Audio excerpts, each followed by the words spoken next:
What's up, YouTube, Gen X? Okay, where should I start? Obviously, the gas prices are up everywhere. I can't complain compared to what I've seen. Right now, gas is around, for us, $3.75, $3.80, depending on where you go. But in some places, it's, around $4.50 and above. Now, it's funny how everybody's upset at the increase in the cost of gas. Right? People are upset across the board. Too expensive. We can't do X, Y, and Z. And for me, I love it because it shows you why America is selective in terms of who they get involved with when you deal with foreign affairs. Who we decide to help, where we decide to stick our nose versus where we don't decide to stick our nose. And, when there's stability, America should be doing this, America should be doing that. When we actually start to feel some sort of instability, we want it to be fixed. And you fix it by creating some sort of stability where you're getting your oil from. It's as simple as that. I mean, think about it. If I have a friend, two friends, one of them is a business partner, the other one's a friend. But one friend is also a business partner, and they both need some help. They're both going through difficult times. I want to help both of them, don't get me wrong, but who am I going to show priority to? The friend who I also have a business with, because if he's not doing too well, what does that mean for me? Now that starts to affect me as well. Not to say that I'm, not trying to help my other friend out, but in terms of my livelihood, I got to help me first. I can't help anybody if I'm struggling, right? If I can't protect myself, how can I help you? So by default, I'm going to want to help out my friend who's also my business partner. That's how it is. Yes, oftentimes America will lie about why they're intervening in some foreign country or whatnot. Because it's like, okay, you're intervening over there, but how come you're not, stepping in this area, in this region? How come you're not helping out over there? And they won't tell you, we're choosing to help out here because, quite frankly, we have economic interest here. They won't flat out tell you it, but it is what it is. So now people start to understand why it's important to have stability in regions and areas where you have some sort of economic tie. Now, I'm not saying that it's right. Obviously, as a society, we need to be less reliant on oil, crude oil, or whatnot. No one is saying that, we shouldn't try to innovate and not be as reliant on, a diminishing resource, especially if it's coming from, a different country. But currently, it is what it is. Currently, we're heavily dependent on them for crude oil. More importantly, for the gas that we put in our cars to get from point A to point B. We can talk about how it's wrong and how we have to be more eco-friendly in a later conversation. But in terms of what we have right now, we're heavily reliant upon it. So everybody's feeling it.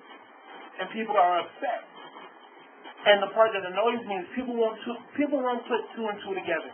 Gas prices will eventually go back down. Then you're going to get the sort of, how come we're not here? How come we're not there? And it's like, listen, you're missing the point. America's not doing it for the love for humanity. They're not doing it to help here, to help there. Yes, because if that was the case, you can get on America 24/7 in terms of them being selective in who they want to help. There's economic interest there that you want. You need that stability. So you can get in your car and pump gas and not feel your bank account drained like it's draining out right now. It is what it is. People complain. When gas prices go up, you complain, gas is, pricey, but you're still doing what you have to do. Now it's just like, gas is pricey. Don't know if I'm making that trip. Now it's starting to affect you. in terms of where you want to go and how you want to live your life. It's more than just, oh man, gas is going up, you complain about it. Now it's just like, damn. It's funny because when you buy gas and you'll have small talk, oh, look at these prices, huh? It keeps on going up and up, and you're laughing. It's not a big deal. Oh, it went up by 10 cents, 20 cents. Look at what we have now. People don't even talk. People are just upset. People are mad. They don't even talk to you. They're not even friendly. They're pissed off. Right? Because they don't have the money. Especially your SUV. How do you pull up to the gas pump? Right? And the person that just came before you spent, $80 to fill up their truck or whatnot. $80 fucking dollars.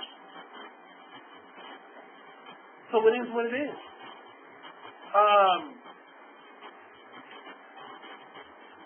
We were having a conversation at work, and I brought this point up. And people had a hard time refuting it. Because we had the conversation before about America's involvement here and there, and of course you got the sort of, diplomatic sort of response, oh, we should be everywhere, help here, help there. But before we got into the conversation, I set them up. I was like, how about these gas prices? Hey, what's going on? And the same people that are on some diplomatic shit, I got them to say, oh yeah, these gas prices need to go down. We have to get shit done. I don't know what America has to do, but these prices are outrageous. They need to, make shit work. And I'm like, oh, so you want them to make that region more stable so you can afford to put gas in your car. But what you were saying last week was that other areas needed more help. And when I talked about economic ties, you were like, no, that's not good enough. God, humanity. I'm like, oh, but now you're feeling it. So now you want America to exclusively focus on that region so you can go back to your everyday normal life. I didn't have much to say because I got them. That is life. Once again, I'm not saying it's fair, but it's what we have now.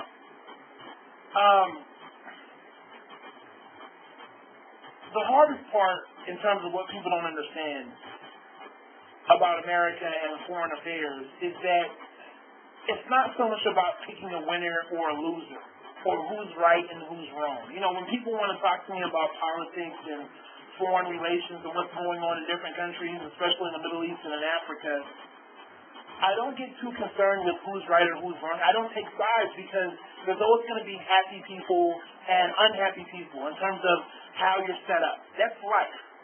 Everybody in America is not happy. You have people who don't care. You have happy people. You have angry people. That is life. There's always going to be people who don't like what's going on in terms of politics, economy, government. They're not going to like it. But the problem is that there's no stability. In America, we're not all happy with what we have, but what we have is stability. So when you have stability, you can plan, you can predict. Whether you like what's going on or not, stability means that you can somewhat rest. And in America, we have stability. Why? Because we have a system that says you can only be in power for so long. Now, I understand that, it's more, in terms of government, when we talk about who's running the country, that's different. But in terms of government and, who's elected, the Democrats, the Republicans, the Tea Party, the Liberals, right? We know that every couple of years, you have the right to vote. So if you don't like something, you can vote. So if some law or somebody's elected and they're not the person that you wanted, well, guess what? You can be upset, but you know that in due time, you can have your shot again. So you can get your people together, get your supporters together, do your lobbying, and when it's time to re-vote, you can potentially have your way. So most people accept how we compete. I'm not happy when I lose, obviously, but at least I know that I'm going to get another shot. So across the board, people are okay with that. You look at different countries, your foreign countries, that doesn't happen. There is no, okay, we're going to have you in power for a set amount of time, then we're going to move you out, and we're going to elect somebody new.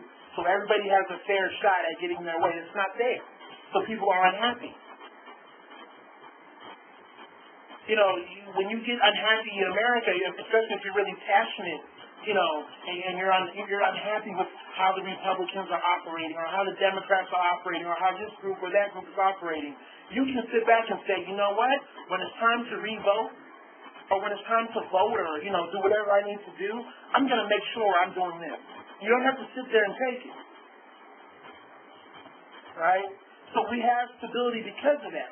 People don't feel like they have to go blow something up or, create havoc, because that's the only way they're going to be hurt.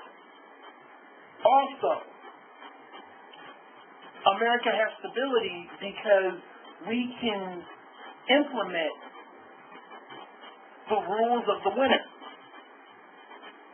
So if, somebody gets elected into a certain position, or if some law gets passed, and you're going to have people who are unhappy, well, guess what? Those unhappy people can't rebel and revolt in terms of, I'm just going to destabilize what's going on. I'm going to get, some guys together. We're going to get some weapons on the black market and create havoc and start blowing shit up. We can enforce what the winner wants.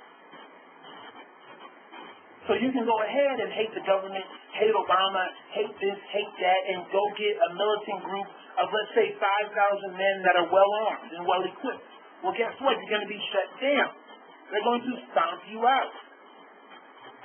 But in other regions, guess what? You don't like what's going on, right? You didn't get your way.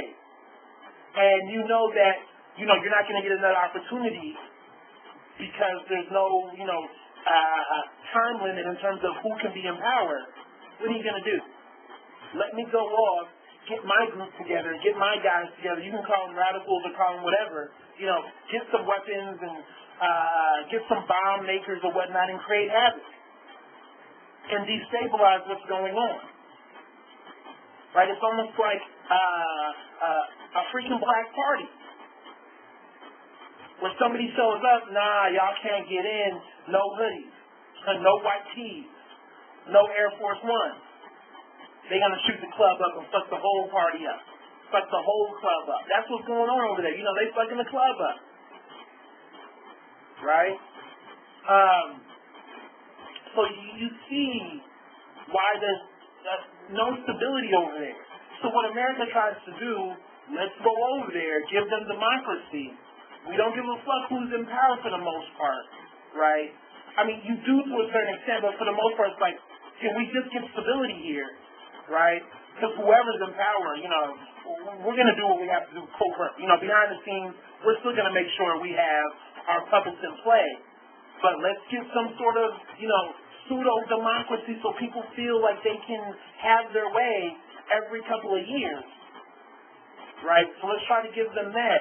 And then, on the top of that, let's try to give them the means to police themselves so that when they choose whoever is going to be in power or however they want to be ran, they can make sure that there's not some faction or some rebel group that's going to come through and just destabilize the whole shit. Come through, fuck the whole club up for everybody. So therefore, they have those two things going for themselves. Now we got stability. Let's do what we have to do. Let the oil flow. And everybody can enjoy, their relatively lower gas prices. So for me, when I look at those conversations about what's going on in the Middle East and in this country and that country, yeah, we can talk about, who's right or who's wrong. But once again, that's life. People are always going to be unhappy with, you're always going to have a group of people that are not happy. Right? But you make sure that they understand that they're going to have the ability to, lobby for their way. So they're not going to be crazy. They're not going to go crazy. But then, yet again, you're going to have your crazy group that can't stand losing. So you have to make sure you can stop those people from blowing the shit up. But if you don't, it doesn't matter how democratic your government is or whatnot. It doesn't matter how open and fair it is. Because you can't enforce anything. That's stability. Alright, so that's my vid. Take it easy. Let me know what you guys think. I just thought it was interesting. So I just see so many people complaining about the gas, and I'm complaining too, don't get me wrong. But, I look at it and it's kind of like, yeah, this is why America chooses to get involved here and not there. It's not right, it's not wrong. Yes, I agree, but it's about money at the end of the day. right? And everybody's complaining the second it trickles down and it hits them directly. Now you guys want it. Now you want it, right? But anyways, that's my advantage. Y'all take it easy. God bless.